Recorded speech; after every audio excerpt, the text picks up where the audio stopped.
Narito po ang News TV Quick Response Team sa Barangay Genti de Leon sa Valenzuela kung saan isang malaking tipak po ng adobe ang bumagsak sa 3 kabahayan dito sa ilalim ng tulay na kinatayuan na inyo pong nakikita at 2 po ang nasawi dyan. Sa kasamang palad, yung ikalawa pong biktima ay hindi pa rin po nakukuha dahil yung pong kinatatayuan mismo ng mga rescuer at mga trabador dyan na ginagamitan po ng jackhammer ay umigit kumulang nasa 20 toneladang tipak ng adobe. At sa kapal po niyan ay kanina pa pong umaga sinubukan nilang tibagin para mahanap po yung ikalawang biktima, pero sa kasamang palad po ay hindi pa rin po sila nagkakaroon ng pagkakataon na masilip man lang yung labi po ng ikalawang biktima. Ito po ay ama ng isa sa mga injured dito po sa pangyaring ito. At sa pangyaring ito nga po ay nasawi yung 30 taong gulang na yan na ngayon po ay hinahanap pa yung isa pong nasugatan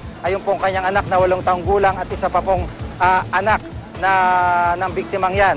Kanina po ay nakuha naman yung labi ng isa sa kanyang mga kapitbahay na 8 taong gulang. Ito po yung pinakabata na nasawi po dito at nagpapatuloy po hanggang sa mga sandaling ito. Wala pa pong bakas ng labi ng biktima at kasalukuyan pa rin pong ginagamitan ng jackhammer. Nagtutulong-tulong po yung mga rescuers, pati na po yung mga tauhan ng Valenzuela City Government. Samantala, hanggang ngayon nga po ay hindi pa rin nakukuha yung labi na yan at ang lokal na pamahalaan ay nangako pong tutulungan yung mga biktima ng trahedyang yan. Narito po report ni Julius Segovia. Julius. Yes, Jiggy, dahil nga sa walang tigil na pag-uulan mula pa nitong madaling araw, lumambot ang pundasyon ng ilalim ng tulay sa may sitio Libis, Kabatuhan, General T. De Leon, Valenzuela City. 2 ang patay sa pagguho ng bahagi ng tulay. Unang naiahon nga ang bangkay ng 9 na taong gulang na si Christian Serrano. Maswerte namang nakaligtas ang 2 pa niyang kapatid na sina Felix at Denmark, pati na ang hipag na si Joan Bigtas. Kasalukuyang tinitibag ang malaking bato na tumabon sa mga bahay sa ilalim ng tulay. Hindi pa rin kasi, Jiggy, nakukuha ang bangkay ng isa pang lalaki na kinilalang si Rodel Puyog Sr. Ayon sa lokal na pamahalaan, danger zone na maituturing ang lugar kung saan naganap ang pagguho ng bato. Nasa ilalim kasi sila ng transmission line kaya delikado talaga sa lugar. Ang kaso, hindi naman daw naghahanap ng tirahang malilipatan ng may 3,000 residente sa lugar kahit pa ilang dekada na rin silang pinagsabihan.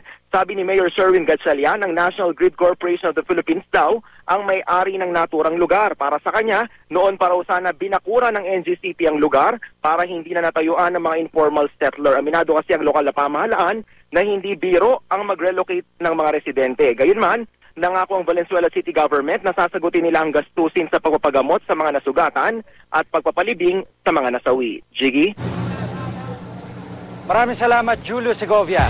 At sa puntong ito po ay makakapanayan po natin si Mayor Sherwin Gatchalian ng Valenzuela. Magandang hapon po sa inyo, Mayor. Magandang hapon at magandang gabi na rin. No? Halos magagabi na tayo. Apo, Mayor, itong mga residente po dito, mga informal settlers po sila? Ito lahat ay nakatira sa ilalim ng transmission line. Ano? At matagal na rin sila nakatira dito.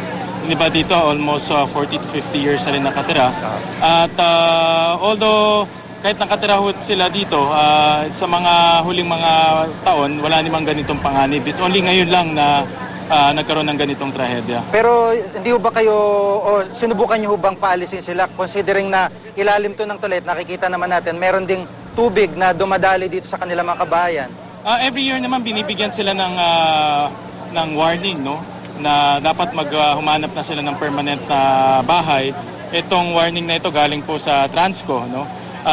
Kami naman sa local government nakikipag-cooperate kami sa kanila, pero siyempre kung walang relocation itong mga tao hindi rin lilipat no? Dahil saan sila pupunta. Sa pangyayaring ito po paano po ang plano nyo rito? Kasi marami-rami rin sila, mga 3,000 ano po? Sa buong kahabaan ng Transco halos 3,000. Dito sa community na ito is 180 families, no? Yung 20 families na dikit sa bato, linipat na muna namin. Yung bahay na nasira, yung pamilya ay dinala namin sa temporary shelter natin. Opo, at itong may deadline ho ba kayong sinet para ma-relocate po sila? Kailangan makipag-usap kami sa Transco, ano? Dahil itong lupa ay sa kanila at sila lang, dahil sila ay may-ari ng lupa, sila yung dapat maghanap ng relocation site, ano? Dahil sila po yung may responsibilidad nitong mga nakatira ho dito. Opo. Panguling salita po para po dito sa mga residente dito. Well, ako po yung nananawagan po sa Transco. Itong problema na ito ay napakatagal na at napakatagal na namin rin sinasabi sa kanila na bigyan na ng tiyak na plano kung saan sila ililipat, kung lilipat man. Pero hindi po pwedeng panghabang buhay na ganito na lang dahil siyempre dati itong tulay na ito is safe naman dati, no? But over the years dahil po sa ulan, dahil sa erosion, nagkakaganito. Opo. Maraming salamat po, Mayor. Si Mayor Sherwin Gatchalian po ng Valenzuela. Subukan po nating kapanamin. Sir, ano pong pangalan nyo? Romer po. Taga-barangay ho kayo. Opo, opo. Nabanggit nyo kanina, matagal nyo na rin silang sinasabihan at wina-warning ang kaugnay nitong potential na panganib po dito sa lugar. Opo, sir. Bali, parang last year, nasilip na namin yung may ginawa silang parang inuuka nila yung gilid nitong wall nung Opo. tulay. So, inabisuhan na po natin sila na itigil yung ginagawa po nilang yon dahil delikado. At yun po, napasyalan rin ng taga City Health Office natin at ng engineering. So, siguro hindi sila naawat dun sa ginawa nila, no, na nakapagtayo pa rin sila, palihim. Although bawal po talaga yon. Yung pag-uka na ginagawa po nila, paano pong pakay nila doon? Bali kasi kung pagmamasdan yung pinakatulay, yung wall ng tulay, inuka nila yung bandang ilalim, siguro mga around 6 meters siguro yung taas. Tapos ginawa nilang parang halos kalahati ng bubong nila inuka nila eh. So tapos Parang extension ng bahay, didikit pa nila. Ididikit nila, nakadikit sila dun sa pinaka-wall. Ganun po yung ginawa nila. Ito nabanggit nyo kanina, ito quarry ito talaga ng adobe, kaya maraming adobe dito. Opo, siguro mga mid 70s and 80s. Aha. So ganun yung mga hanap buhay dito nung araw. At pagkatapos po mag-quarry, nagsulputan na yung mga bahay. Ganun nga po ang nangyari po doon. Bali itong kabuuan na to halos kasing pantay po ito nung tinatayuan natin dati eh. Bundok po ito na puro adobe. So nagsulputan nga po yan at saka ito NPC kasi ito bawal dapat talaga dito yan eh. At sa estimate po o sa pagtansya ng barangay, gaano kadelikado yung mga wall na yan na nakapalibot po sa mga bayan? Actually po yung adobe matibay naman po yan eh. Siguro kaya lang po dahil sa pinakialaman nila, ginalaw nila yung ilalim ng wall. Plus hindi nila malayan na yung mga puno dito na maliliit gumapang na yung mga ugat nito na naging sanhi siguro. Sumuot na dun sa pinaka butas-butas ng adobe at natipak siya na siguro hindi nila malayan na pinagdadaanan na yun ng tubig ng matagal na panahon o 1 taon.